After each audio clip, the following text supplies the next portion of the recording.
Hola a todos. Hola a todos. Me perdonen los hablantes de castellano. Voy a hacer la presentación en portugués, tentando hablar despacito sobre el tema aprendiendo a ser feliz, el círculo vicioso del sufrimiento y su influencia en la evolución del planeta. Guardo há mais de 25 anos a memória de uma conversa sobre a injustiça no mundo com um amigo Rosa Cruz, médium, que a dado momento me disse, e não era ele quem estava falando, dentro de uma criança faminta há um ditador em expiação. Fiquei chocada. Tive até vontade de bater no meu amigo. Levantei a voz e disse: isso é um absurdo, não faz sentido, é inaceitável. Isto numa altura em que eu ainda tinha muitas dificuldades em lidar com o conceito de Deus que a Igreja Católica Apostólica Romana me tinha transmitido, no breve contacto de infância que com ela estabeleci e que rompi aos 12 anos.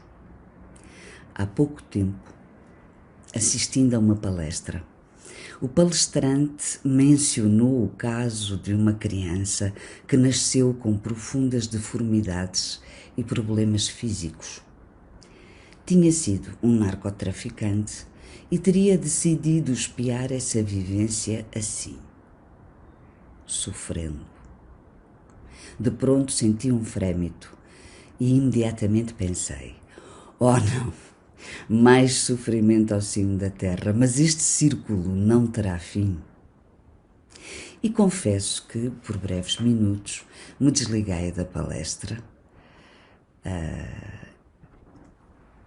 e divaguei, fantasiando que aquele espírito poderia ter decidido encarnar, determinado a combater o narcotráfico. Poderia encaminhar-se para uma carreira na polícia, integrar a brigada de combate ao narcotráfico. E que excelente polícia poderia ser! Todos lhe reconheceriam a intuição para desmontar os esquemas dos traficantes, pois pudera, se já tinha a vantagem de ter passado por essa experiência. Poderia até tornar-se diretor da Brigada de Combate ao Narcotráfico do país onde decidisse encarnar. Não acabaria, certamente, com o narcotráfico no mundo, sequer no seu país, como de costume, fazemos o que está ao nosso alcance.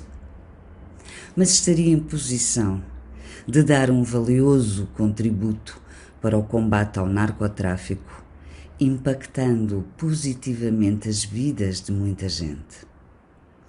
Mas não, este espírito decidiu sofrer muito, terrivelmente. E assim, ensimismado no seu próprio processo, impactou apenas o seu círculo familiar, provavelmente cúmplice no seu propósito. A isto pode chamar-se evolução. Para a ala conservadora e religiosista espírita, uma tal provação é evolução, já que consideram que a evolução do planeta é operável apenas e só através do progresso individual. O que me recorda a famosa teoria de imunidade de grupo que o primeiro-ministro britânico prescreveu como combate ao coronavírus. Felizmente, o bom senso acabou por se impor. Ironia à parte, sabemos que os percursos individuais podem ser muito lentos e, a avaliar pela história, a maioria progride lentamente.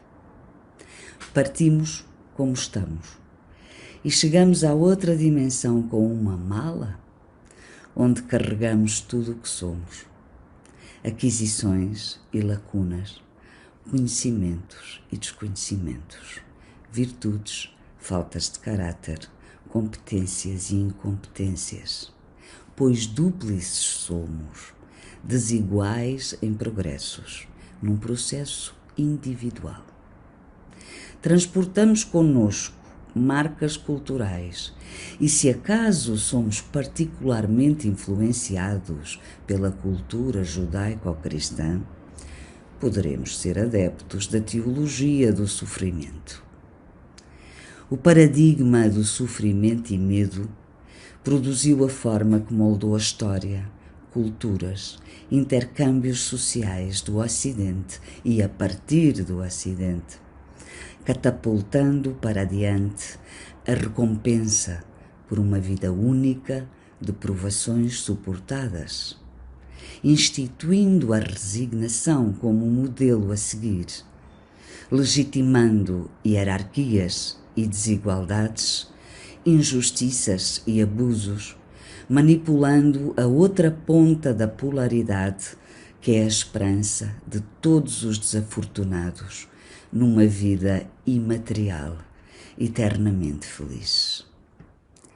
Jesus, enquanto ícone dos injustiçados, torturados e chacinados, foi transubstanciado de modelo a seguir pelos atributos e diretrizes em modelo de sacrifício, dor e aniquilação.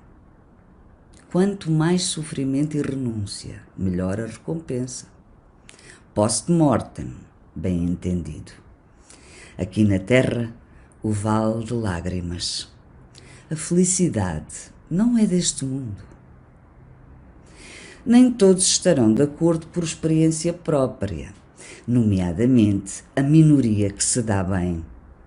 Essa minoria é 1% que detém 2/3 da riqueza do mundo. As 300 pessoas mais ricas do planeta acumulam a mesma riqueza que 3 bilhões, dos quase 8 bilhões de seres humanos que o habitam. Apesar de haver indicadores otimistas de redução da pobreza extrema até 2030, os diferenciais entre países ricos e países pobres cresceram exponencialmente. Há 600 anos, as nações mais ricas eram 3 vezes mais ricas do que as pobres. No final dos colonialismos, essa proporção tinha subido para 35 vezes. Atualmente, os países mais ricos são 80% mais ricos que os países pobres. O local e o contexto onde nascemos é determinante para a vida que venhamos a ter. Partilhamos a condição de habitantes do mesmo planeta, envolto há milénios numa energia densa. Um planeta em estado crónico de dor e sofrimento, constantemente adubado por mais sofrimento e mais dor. A humanidade tem estado em guerra 95% da história registada. Parece que temos acordado na discórdia. E entre o que temos em comum, salienta-se o desprezo que votamos uns aos outros. Algumas orientações espiritualistas e tendências da psicologia apontam para a capacidade de os nossos pensamentos criarem realidades. Em suma, que atraímos aquilo em que pensamos. Se pensarmos no poder da prece, não será difícil admitir que aquilo em que pensamos possa engenhar factos. Com exagero e até ufanismo em muitos casos, surgem inúmeras fórmulas para atingir objetivos, sob a forma de literatura, de autoajuda, cursos, cultos, certamente também sob a influência de uma sociedade materialista, centrada numa noção de bem-estar que depende, sobretudo, da prosperidade material e do sucesso social.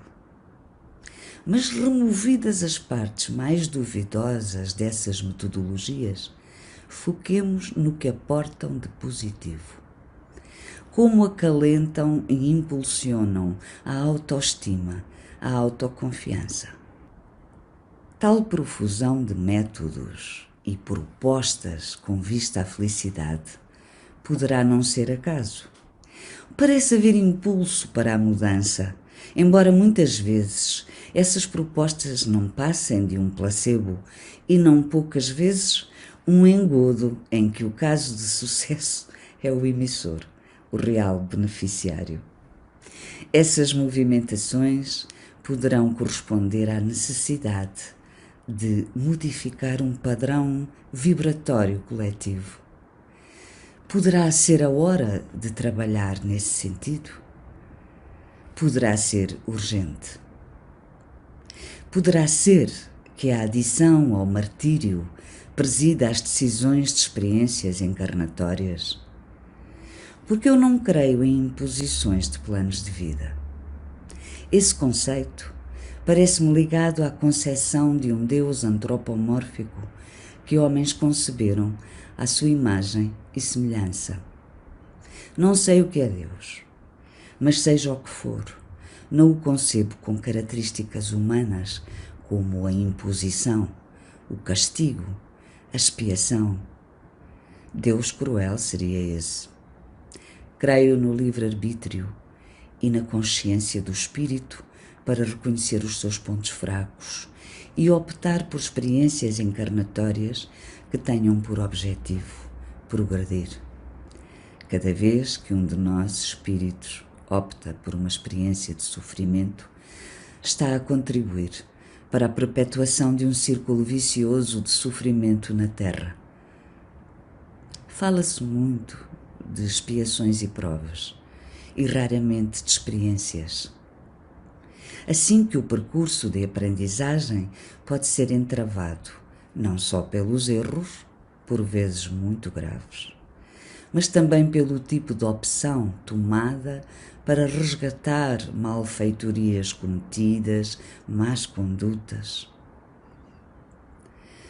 Pela lógica, o planeta deveria evoluir para o planeta de regeneração. As agendas encarnatórias que envolvam sofrimento não facilitarão essa evolução. Serão mesmo um empecilho. Quem nasce primeiro? A galinha ou o ovo?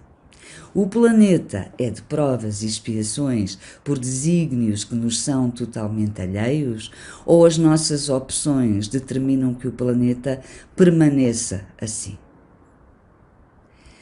Há dias encontrei um questionamento de alguém sobre como cativar jovens para o espiritismo. Se a figura de Kardec seria apelativa para um jovem atual? Certamente não. Kardec foi um senhor do século XIX e, pelos costumes da época, fez-se retratar com um ar sisudo. Julgar com a leitura imediata das obras fundamentais também não será boa tática. O fator de atração poderá ser o perfil dos espíritas com quem jovens possam travar conhecimento. Que maior fator de atração do que a felicidade? A felicidade, nosso destino final, a que mesmo inconscientemente todo o ser humano almeja. Não, obviamente, uma felicidade quimérica, muito menos aquela que se projeta na avidez material. O espiritismo não tem desses serviços para oferecer. Tem ferramentas para estabelecer equilíbrios e para ensinar a viver melhor. Pois é disso que se trata. Viver melhor. Viver o melhor possível neste planeta onde se promovem viagens a Marte, mas ainda não se descobriu a fórmula para dar de comer a todos. O pensamento.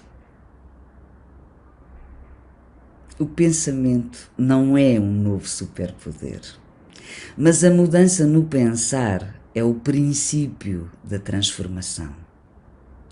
Precisamos abandonar o paradigma do medo e do sofrimento, soltar o cadeado da donzela de ferro, esse artefacto de tortura medieval, uma gaiola anatómica onde se encerrava a vítima.